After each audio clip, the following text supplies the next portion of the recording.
Alors bienvenue, aujourd'hui on va décortiquer une méthodologie assez fascinante, un véritable guide très précis pour transformer un texte sacré, en l'occurrence le Coran, en contenu vidéo destiné à une audience mondiale sur YouTube. Et ça pose une question centrale, qui n'est pas simple du tout. Comment est-ce qu'on fait pour préserver l'intégrité, le respect d'un texte aussi ancien, tout en utilisant les codes d'une plateforme aussi moderne et dynamique que YouTube? C'est tout le défi qu'on va explorer. Allez, on plonge directement dans le premier pilier qui est vraiment la base de tout, le socle de la méthode. Le texte passe avant tout le reste. Le principe est simple, mais il est non négociable. L'authenticité et la primauté du texte original sont la priorité absolue. Ce qui est très intéressant ici, c'est que la structure est complètement inflexible. Il y a une séquence qu'il est obligatoire de suivre. D'abord, on introduit le passage. Ensuite, et ça c'est un point crucial, on doit afficher le verset en entier à l'écran avec son numéro. C'est seulement après que la source a été présentée clairement et dans son intégralité que l'analyse humaine, l'interprétation peut commencer, pas avant. Et la précision va même encore plus loin. Le guide insiste sur un détail de vocabulaire qui a toute son importance. Il faut toujours utiliser le mot Coran.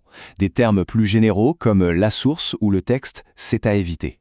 L'objectif, c'est de maintenir une clarté et un respect constant. On enchaîne avec le deuxième pilier, qui touche cette fois aux règles visuelles. Et là, on aborde sans doute l'une des instructions les plus strictes de tout ce guide, parce qu'elle concerne directement la représentation du divin.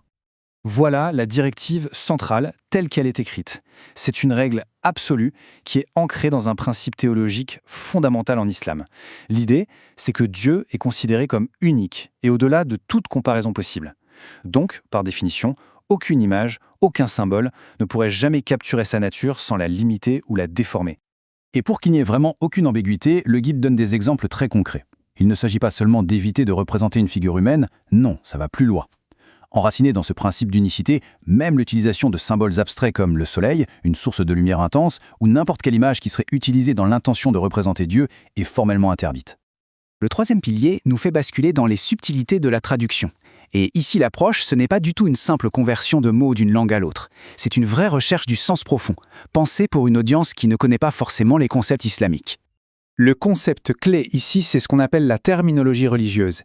Qu'est-ce que ça veut dire? Eh bien, ça veut dire qu'il faut choisir des mots qui portent tout le poids et la nuance théologique du terme original, même si ce ne sont pas les traductions les plus évidentes ou les plus courantes dans la vie de tous les jours.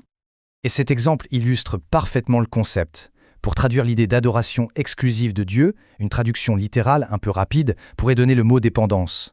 Mais le guide préconise d'utiliser soumission. Pourquoi? Parce que ce terme capture beaucoup mieux l'idée d'une dévotion qui est active, d'un abandon volontaire. Le choix des mots est donc vraiment stratégique.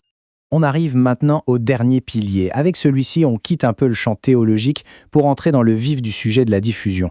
Ce plan ne s'arrête pas aux grandes idées, non. Il accompagne le créateur de contenu jusqu'au bout avec des instructions très précises pour la plateforme YouTube elle-même. En fait, chaque vidéo doit être livrée avec un véritable kit de publication. Ça inclut au minimum 3 titres percutants, une description qui est pensée pour le référencement sur YouTube et 10 hashtags spécifiquement choisis pour leur pertinence vis-à-vis de l'algorithme. C'est une fusion assez fascinante entre la tradition sacrée et le marketing de contenu le plus moderne.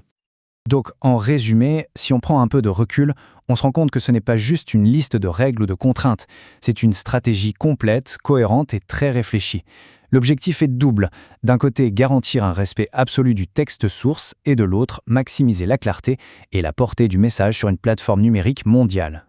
Et tout ça, au final, nous laisse avec une question bien plus large. Ce guide, c'est une réponse, bien sûr, mais pour un contexte très précis.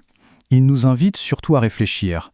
Dans notre monde de communication instantanée, de l'image reine, comment fait-on pour transmettre les savoirs anciens d'une manière qui soit à la fois authentique et pertinente aujourd'hui?